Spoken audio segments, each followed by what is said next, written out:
could be on a big fat bubble, and if that bubble crashes, it's a problem. The word bubble, remember the word bubble, you heard it here first. I mean, I don't want to sound rude, but I hope if it explodes, it's going to be now rather than 2 months into another administration. Because honestly, you got yourself problems. The word bubble, remember the word bubble, you heard it here first. Love him or hate him, there's one thing nobody can deny. Donald Trump knows a lot about the U.S. economy. He's part of the 1% running this country and has built a multi-billion-dollar fortune. So, is the Republican frontrunner full of hot air again?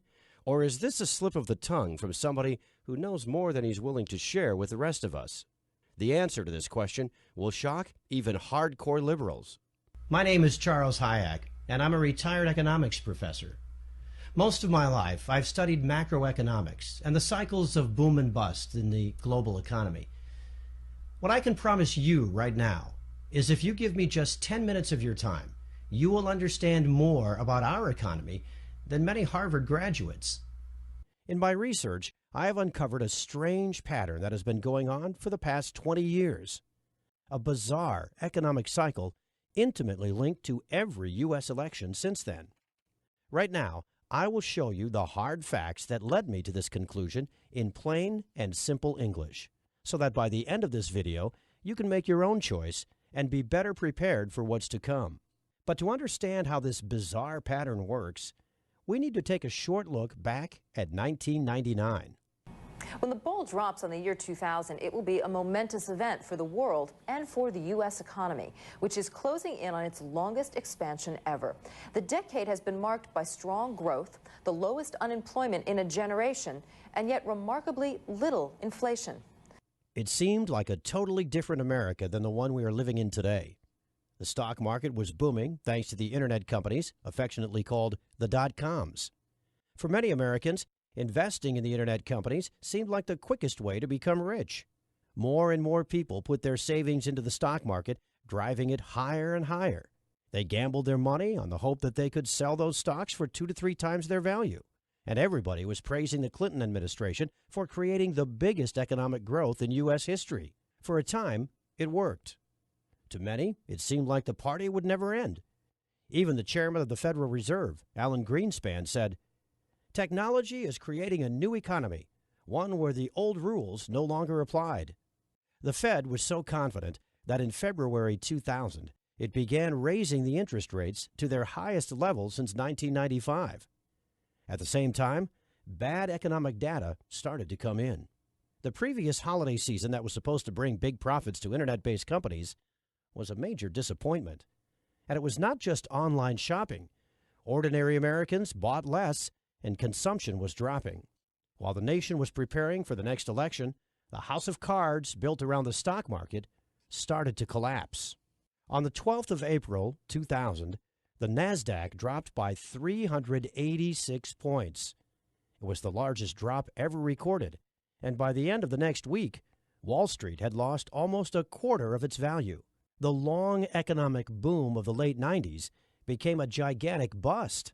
Bush was entering office at a time when the NASDAQ had lost 60% of its value, erasing $7 trillion of American wealth. Clinton's economy grew on the back of the dot-com bubble, and now everybody was looking to Bush to get the economy going again.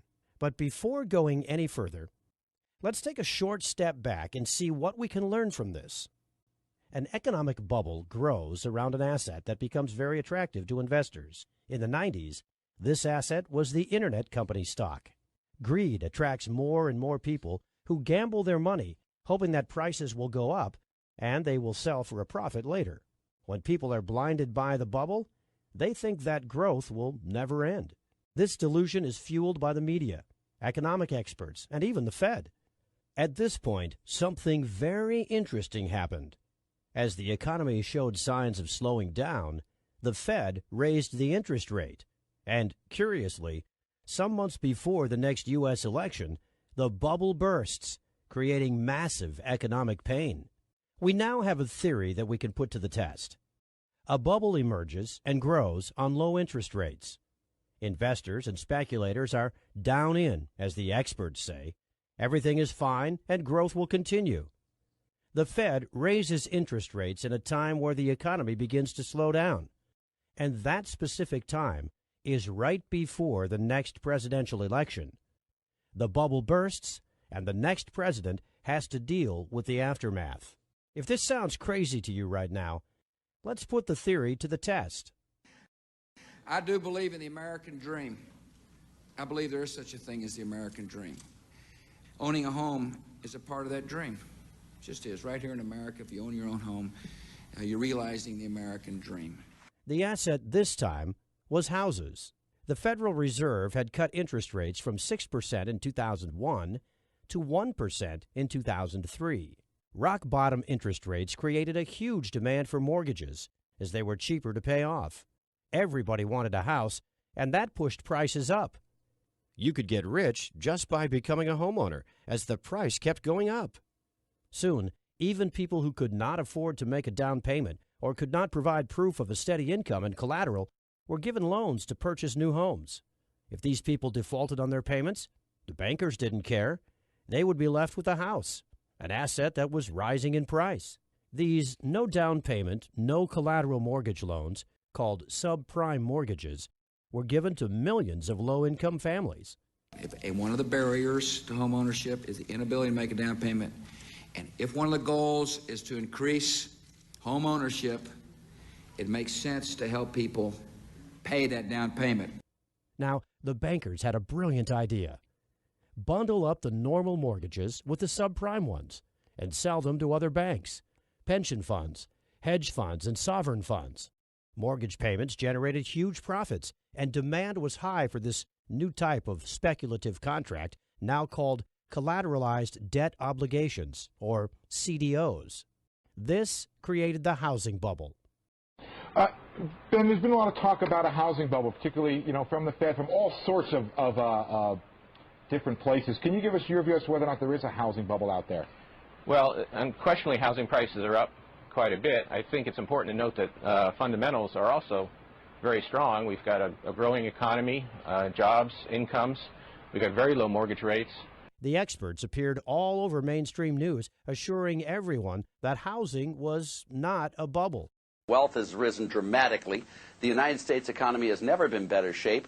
There is no tax increase coming in the next couple of years. Monetary policy is spectacular. The Federal Reserve now started to increase interest rates. By 2007, the interest rates had reached 5.25%, and many families with subprime mortgages could not afford to make the monthly payments, and their homes were foreclosed. As more and more houses went up for sale, the prices started dropping. Consumption plummeted. A new crisis had begun, and it would reach its peak in fall 2008, right before the elections. House prices tanked. Banks and other investment funds found that their bulletproof, high-profit CDOs became worthless. No one wanted to buy CDOs or houses anymore. It was a financial bloodbath. The banking giant, Lehman Brothers, had bet on mortgages and was left holding assets nobody wanted anymore. On the 15th of September, it filed for bankruptcy. During November 2008, Americans lost more than a quarter of their collective net worth.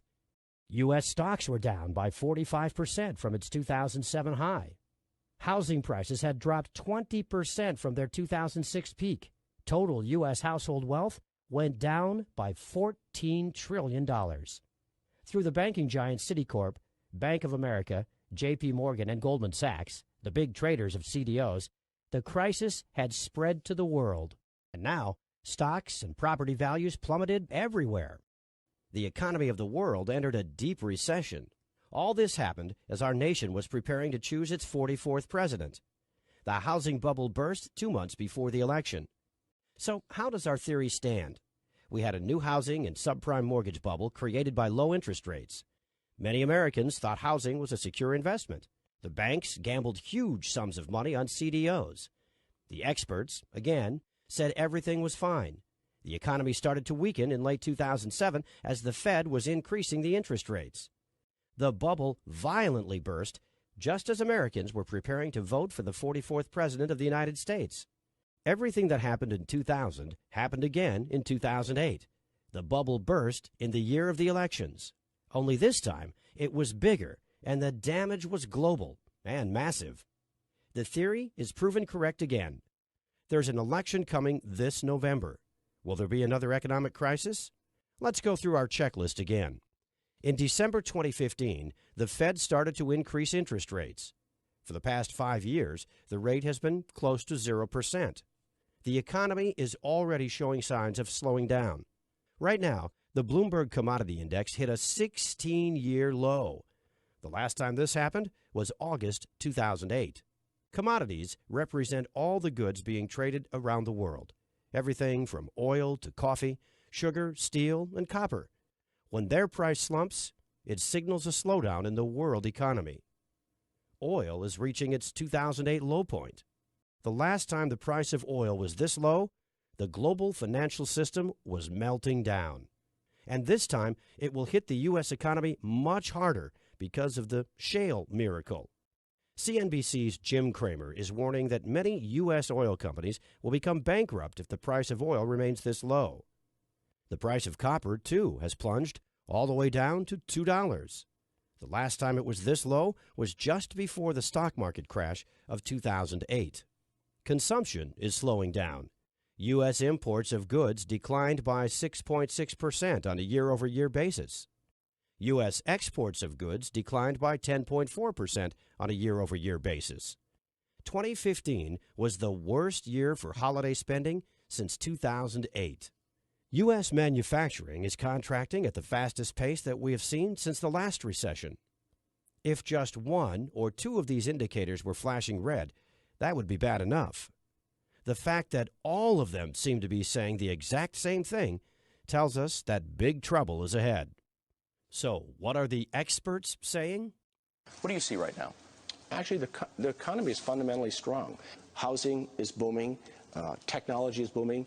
Commercial real estate's booming. In all fairness to Obama, during his administration in the last few years, jobs have been created and the jobless rate is way down. If you just kept it simple, you'd say that the United States is growing almost at kind of at trend growth, whether it's 2.5 or just under 3% growth or maybe even a little above it. Well, no, but around trend growth. Following our checklist, we have an election year, the Fed raising interest rates, an economy slowing down, experts saying everything is fine. The only thing that's missing is the bubble that Trump warned will burst before the November elections. Does he know something we don't? The word bubble, remember the word bubble. You heard it here first. I mean, I don't want to sound rude, but I hope if it explodes, it's going to be now rather than 2 months into another administration. Well, to understand exactly what a bubble is, we need to look back at the dot-com and the mortgage CDO bubbles. In both cases, people thought that they had something that would never stop growing, something too big to fail. In both cases, stocks and housing attracted huge sums of money, driving their prices way beyond the actual value. This is just like gambling. Buyers get the asset, hoping they will sell it in the future for a profit. When the bubble bursts, those who are left with the asset suffer huge losses. Right now, I must ask you to give me your full attention. The following 5 minutes will be shocking and a little bit tricky to understand. And I hope you're sitting down for this. My prediction for 2016 is that we will see a banking collapse that will make the 2008 crisis look like a Sunday afternoon picnic. This coming crash will wipe out the entire U.S. financial sector and take with it savings, deposits, retirement funds, pensions. It'll be nothing short of a financial bloodbath. How can this be possible? Well, remember how bubbles are created when something seems to grow indefinitely? The delusion is that something is too big to fail. But the bigger the bubble becomes, the faster it fails. Right now, people think big banks can't fail because of their size and importance in the world economy. It is as blatant as their name suggests. How did we get here? On September 18, 2008, Hank Paulson, the U.S. Secretary of the Treasury, told members of Congress that $5.5 trillion in wealth would disappear by 2 p.m. that day unless the government took immediate action. What took place next was undoubtedly the biggest blackmail in history. The threat, keep the big banks alive, or else the economy implodes and depositors lose their money. In December 2008, the first of many financial stability measures was put into place. The Fed's mission from now on was to keep the big banks alive no matter what. Economists calculated that the total cost of the various measures put into place to accommodate big banks was in excess of $20 trillion up to this year. The too big to fail banks now had a taxpayer-sponsored safety net. The message was clear. Do whatever risky business you want. We've got your back. And this is how Congress and the Federal Reserve created the ultimate bubble, the too big to fail bubble. The idea that the too big to fails were going to get cut down to size after the financial crisis has turned into a giant myth. In fact, they've become even bigger. J.P. Morgan Chase, number one among banks in total assets, has seen its base swell to more than $2.5 trillion. The company's deposit base alone has grown by 29% since the end of 2008. The so-called Big Four institutions, J.P. Morgan, Bank of America, Citigroup, and Wells Fargo, continue to distance themselves from the pack, with some $8.2 trillion in total assets. That's 154% more than the rest of the top 50 banks combined. Unfortunately, the old saying, the bigger they are, the harder they fall, will prove correct. And when they collapse, the result will be nothing short of catastrophic for the world economy. But for a bubble to inflate, you also need an asset on which speculation, or rather gambling, has become so rampant and so over the top that a disaster is just waiting to happen. Let me introduce you to the world's biggest and most dangerous casino. It's called the derivatives market, and right now, the total net worth of all outstanding derivatives contracts is a staggering $552.9 trillion, according to the Bank for International Settlements. $552.9 trillion. Let that number sink in for a moment. Total U.S. debt right now stands close to $19 trillion, and most Americans find that shocking. But very few have any idea of how big this financial market is. The entire economy of the world in real goods and services is evaluated at around $78 trillion annually. The derivative market is 7 times the value of every good and every service provided around the world in an entire year. At first, I thought this number was too big to be real. But the Office of the Comptroller of the Currency, independent bureau of the U.S. Department of the Treasury, confirms it. Make no mistake, you are looking at the biggest bubble in the history of mankind, something 7 times greater than the entire economy of the world. So what exactly is a derivative? A derivative is a speculative contract, a bet placed on stocks, mortgages, interest rates, the price of commodities like gold, silver, coffee, oil, or the possibility of a company or even a nation to default. Basically, right now, there is nothing of economic worth that does not have some sort of derivative attached to it. All derivatives are bets. This is not a metaphor, an analogy, or a generalization. The players on the derivative market gamble trillions on the future price of the asset to which the derivative is attached. These are the speculative contracts that will eventually pop the current gigantic bubble.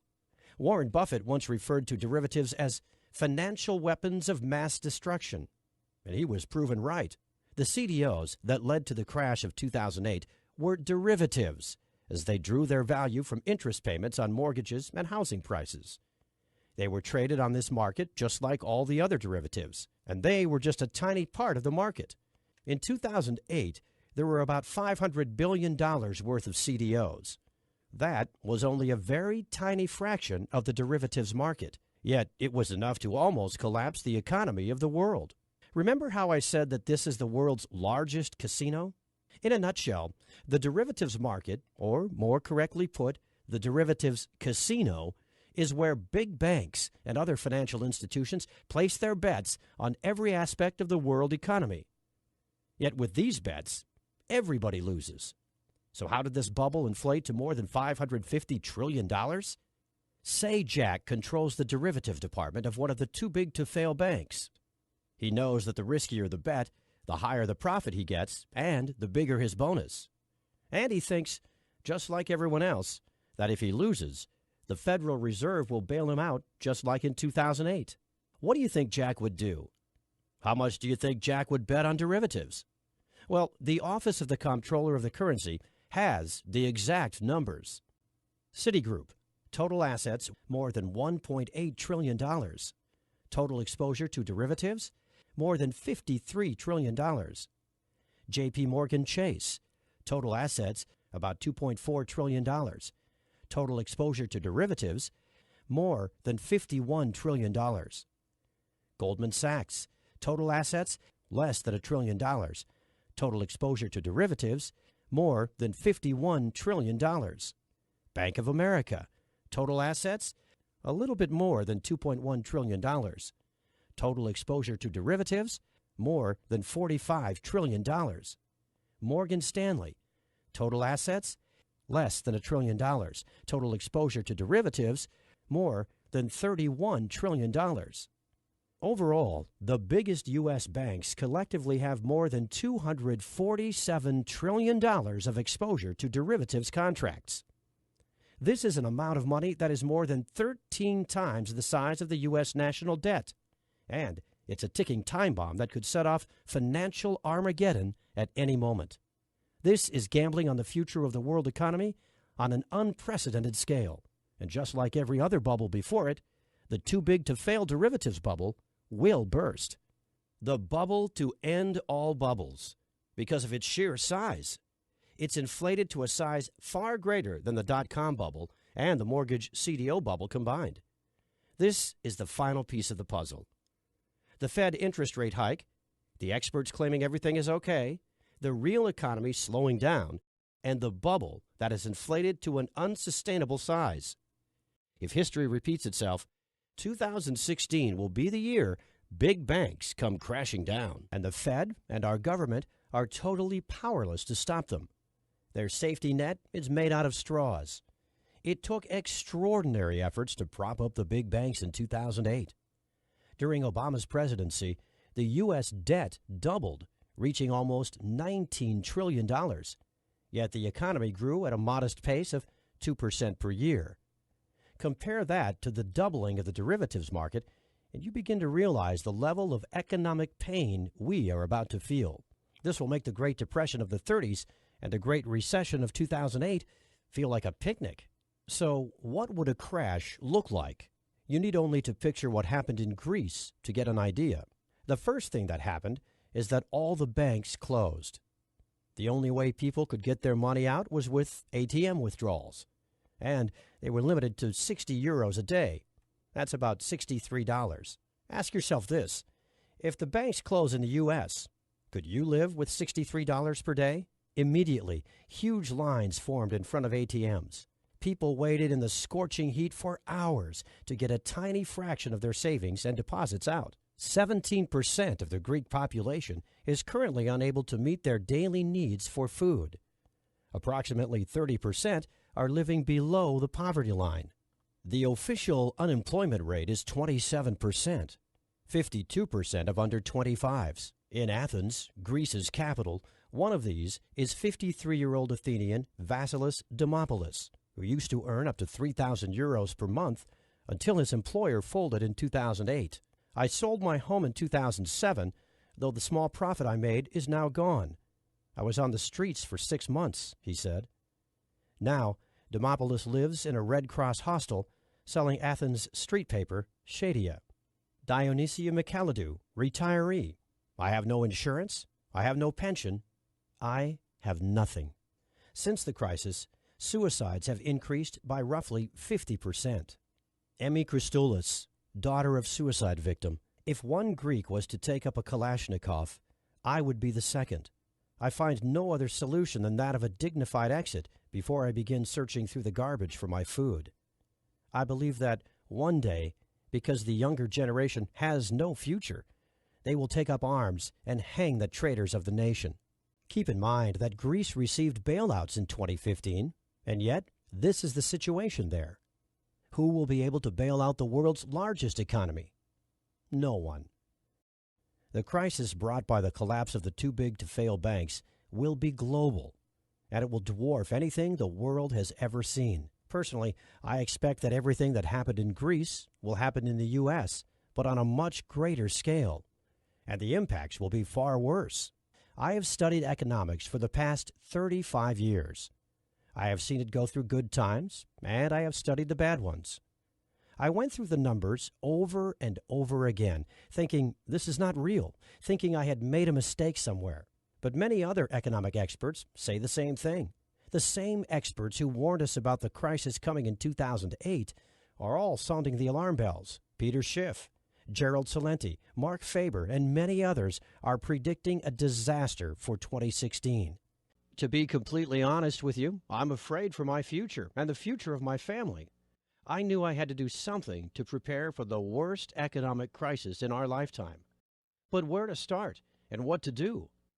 While doing my research for this presentation, I discovered what Americans did during the last 3 financial meltdowns, which strategies worked, and which condemned hundreds of thousands to poverty. If this presentation made any sense to you, if you have begun to understand the economic gun that's pointed at the head of every U.S. citizen, then you need to take the following information very seriously. The first aim of this project was to warn people, just like you, of the imminent danger looming over our country. The second aim of this project is sharing my research on the last 3 financial meltdowns with as many people as possible. Let me tell you right off the bat, there are 2 mistakes 89% of Americans make right now that during the crash will cost them their wealth, their retirement funds, their deposits, and their savings. And there are 2 very simple solutions that require just 5 minutes to put into place in order to avoid financial ruin. But before sharing this with you, I must ask for your help. Here's why. I've gathered all my research on economic collapses that have happened around the world and created a blueprint designed to help Americans to survive and thrive during the coming big bank derivatives. I called my work Surviving the Final Bubble, and I've managed to deliver it to over 1,000 families through the internet. And I did it without charging them a single cent. Unfortunately, keeping the website up and running and sending the message across is not cheap. I dedicated $10,000 of our savings to do this, and it was all gone by January 3rd. The only reason you are seeing this presentation right now is because I started to give away Surviving the Final Bubble at a cost. I crunched the numbers, and in order to keep this website alive, we need to get back $37 for every copy delivered. It is only through the contributions of other like-minded, responsible Americans that you are seeing this presentation right now. Over 3,000 people have read the book, discovered the vital information on wealth protection and crisis survival, and contributed to our project. Here's a short summary of what you will discover inside. Why the government is not your friend when safeguarding your wealth during an economic meltdown. Just to give you an example, during the crisis in Cyprus in 2012, deposits were confiscated to prop up the banks. But they can't take what they don't know you have. There are 3 assets you do not have to report to the U.S. government, and I will show you how to use them to protect your wealth and financial stability. There are 2 types of stocks that positively skyrocket when the rest of the market comes crashing down. The harder Wall Street bleeds, the more valuable this investment becomes, as everybody scrambles to get a slice of these types of companies. I will tell you the best moment to buy and when you can cash in safely. There's one item that during an economic crash becomes a real godsend. That's because it's easier to barter with, to store, and its price usually skyrockets. I will show you exactly why owning it means seizing an opportunity that may end all your financial worries, and where to get it to avoid scammers. This is just a small sample of what you can discover inside. So I mentioned 2 mistakes that will wipe out trillions during the coming collapse. First, 89% of Americans are not aware of something very serious. When you put your money in the bank, you have legally transferred your deposit to the bank. You have become the creditor, and the bank is the debtor. The bank owes you the money. When you demand payment, the bank is obligated to give you your money back.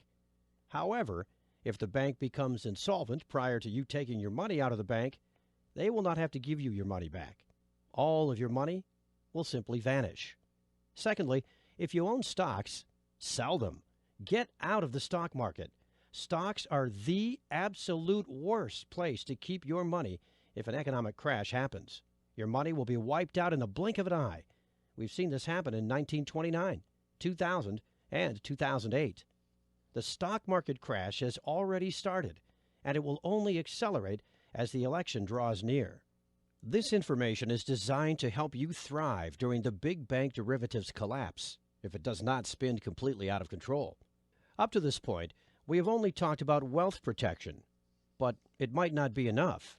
Given the size of the derivatives market and the wild speculation going on, securing wealth and financial stability may be very low on the priority list for any family. Food, water, safety, and keeping illness and criminals away may be a far more pressing concern. Make no mistake, this disaster will be global. There will be no place to run to for safe haven. And that's when, by chance, I met Mark Baker. To some, Mark may seem somewhat eccentric because of his passion and dedication to survival and disaster preparedness. His dedication goes way further than reading books, attending seminars, and learning from the experts. He likes to test everything he's learned in real-life conditions. That's why he went to Greece and to Venezuela during the worst time of the economic disaster that hit both countries. During a 5-month period, he stayed with Greek and Venezuelan families in the most impoverished areas, learning how an economic crisis impacts their daily lives and trying to help them out, all while putting his survival knowledge to the test. And he decided he would live there on a $300 budget for the entire trip. His conclusion? A lot of the information provided by survival gurus out there has nothing to do with real life and can be downright dangerous. A lot of these survival experts with their Amazon bestseller books are sitting behind their computer imagining how an economic collapse will happen and write about unproven, rehashed solutions, strategies that sound good in theory but completely unproven in a collapse. Fortunately, nothing beats hands-on, hard-earned knowledge. His experience in both countries was eye-opening, to say the least. He went through a food shortage, blackouts, riots. He learned how to be safe from criminals when the police simply didn't interfere, and how to barter for supplies. He saw how real families managed to keep their spirits up in even the most desperate times, and how to cope with illness and injury while the hospitals are out of supplies, understaffed, or flooded by wounded from riots. And yes, he went through a lot of hardships, pain, and suffering to discover how to survive and to thrive in the collapse. After telling me about his personal experience, we talked about problems that arise in an economic collapse and how to solve them. Surviving an economic crisis is one thing. Thriving and securing your wealth during it is a totally different game. So we put our knowledge together and created an economic disaster survival blueprint for our families that would handle both wealth protection and crisis survival. Mark's hard-earned skills will guide you through in what we call the worst-case scenario section. Inside Mark's comprehensive section on economic survival, you will discover how to have consistent, nutritious, and long-lasting food stores in a crisis by storing food and water without alerting anyone. Following these first few crucial steps will guarantee that you and your family won't be left at the mercy of others for the most basic human needs. In Greece, even some middle-class people with respectable jobs wound up digging through trash or stood in lines for hours for humanitarian handouts. You want to do everything in your power to avoid that, and we will show you how. 12 skills vital during the coming collapse. All of these essential skills were selected by Mark based on his experience in Greece. When the services we've come to rely on are no longer available, and when having cash becomes just paper, you want to have something valuable to trade other than your supplies. You will be safer knowing you always have valuable knowledge to offer in exchange for whatever you might need. Unfortunately, because of their stature and frailness, children and senior citizens are the weakest links in disastrous situations like these. But that doesn't have to be the case anymore, because we will show you a couple of essential tips to ensure their safety and well-being at all times. You will discover the secrets on how to build strong links within the community and how to become its leader. There's always safety and conform in numbers, and you will find out how to build a cohesive group and how to manage dangerous situations. This is just a brief glimpse on our comprehensive guide to surviving and thriving during the coming financial meltdown. Here's my promise to you. Should this worst-case scenario happen, if you follow the information inside, you'll never have to beg, borrow, or steal just to feed your family or clothe your children, or to not have to live in unsanitary conditions during any crisis. But that's not all you're getting when you choose to contribute to our project, because you will also receive 2 bonuses that complement surviving the final bubble in every way. The first one is called Survival Mindset. During a crisis, many have lost their lives because they succumbed to emotional stress first. This guide is dedicated to showing you all the secrets to overcoming the powerful emotions that can overcome even the most seasoned survivalist during a disaster. In Chapter 1, you will discover the simple blueprint to coping with the emotional stress that can ruin even the most carefully put together survival plan.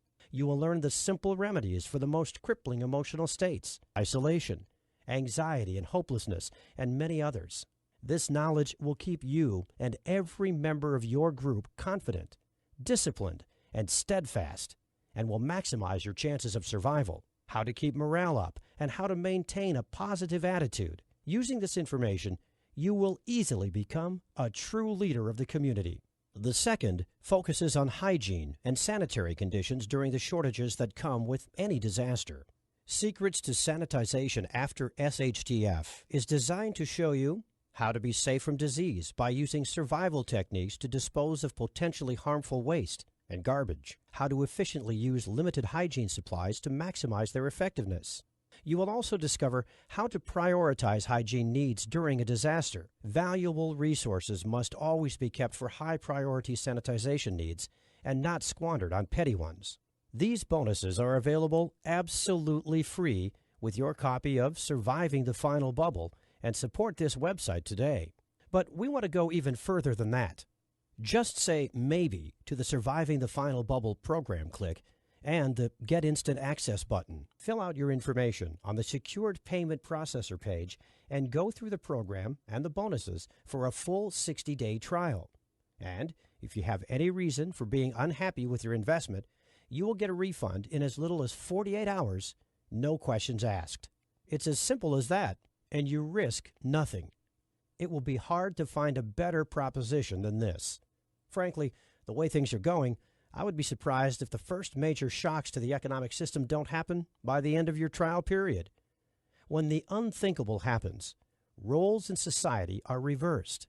Being able to read fancy spreadsheets might be useful today, but in a crashing society, it will put you at the bottom of the food chain. Adaptability, strength, and the knowledge you are about to receive are the only things that will get you and your family through. It's time for you to make a choice. It may be the most important one you will ever make. There are 3 possible paths ahead of you. Path 1, you don't do anything. You go on with your daily life and pray for a miracle, or that any of the data presented above is fake or misinterpreted. You can trust Obama, Janet Yellen, Ben Bernanke when they all say everything is fine. But that's exactly what all the talking heads on TV and all the politicians said back in 2008. But this time, you know it's different. The bubble is much, much bigger, and the Fed is out of ammo. They have printed too much money already, and they have kept interest rates low for too long. There is no way out. No one to bail out the too-big-to-fail banks or the government. Over the past 8 years, we have doubled our debt, while the real economy, not Wall Street, hasn't even fully recovered from the last bubble. These are the undeniable facts of our time. I strongly urge you not to remain passive. Remember the suffering of Greece. It will all come to America soon. It will happen right before your eyes. Mark heard firsthand the cries of children, tears of hunger pain streaming down their faces. Don't let the same happen to your family. That is the result of doing nothing, of being unprepared. I hate to ask you this, but would you be able to live with yourself knowing you had one good solution in hand, one click away, completely risk-free? Unfortunately, this is the kind of attitude most of the Americans will cling to. But I get it. Ignorance is bliss. Ignorance is much more comfortable than being a true man and an upstanding American citizen and taking action right now. Path number 2, prepare and learn everything by yourself. Like I said earlier, I've spent countless nights thinking about the best ways to protect my family. But sure, if you really want to, it could be a viable option. But keep this in mind. You've never been through an actual economic collapse. You don't have the skills specifically tailored for this kind of disaster. Should you choose one of these paths, we wish you the best of luck and pray that you too will make it. Path number 3. Get instant access to the Surviving the Final Bubble program now. A risk-free, worry-free program with a treasure trove of knowledge to help you thrive and prosper during the economic collapse. Allow yourself and your family to have the peace of mind that comes when you know you have done everything in your power to keep them safe. You have to realize that the consequences of an economic collapse will not be the same as if there's a terrorist attack or food crisis or grid attack. What will be happening in the following months is something that Americans have never experienced before. The closest we've ever come is the Great Depression, and yet, while things were bad, society and the government survived. And with no middle class to fund anything, with no jobs, no economy, and a government that is already tens of trillions of dollars in debt, you and your family will be completely on your own. Unless, that is, you have the ease to take the actionable steps included in the program, in which case you can have an entire proven survival plan in place in less than 14 days from now without spending more than $100 in expenses. You can be one of the smart Americans who understands something amazing when they see it, who goes through the program. Feel your worries and anxiety melt away, all the while contributing to this project and helping many American families, just like yours, survive and thrive during the greatest bubble in the history of mankind. The choice should be obvious, but it's up to you to take the final step. God bless you, and God bless America. Of American wealth. Clinton's economy grew on the back of the dot-com bubble, and now everybody was looking to Bush to get the economy going again. But before going any further, let's take a short step back and see what we can learn from this. An economic bubble grows around an asset that becomes very attractive to investors. In the 90s, this asset was the internet company stock. Greed attracts more and more people who gamble their money, hoping that prices will go up and they will sell for a profit later. When people are blinded by the bubble, they think that growth will never end. This delusion is fueled by the media, economic experts, and even the Fed. At this point, something very interesting happened. As the economy showed signs of slowing down, the Fed raised the interest rate. And, curiously, some months before the next U.S. election, the bubble bursts, creating massive economic pain. We now have a theory that we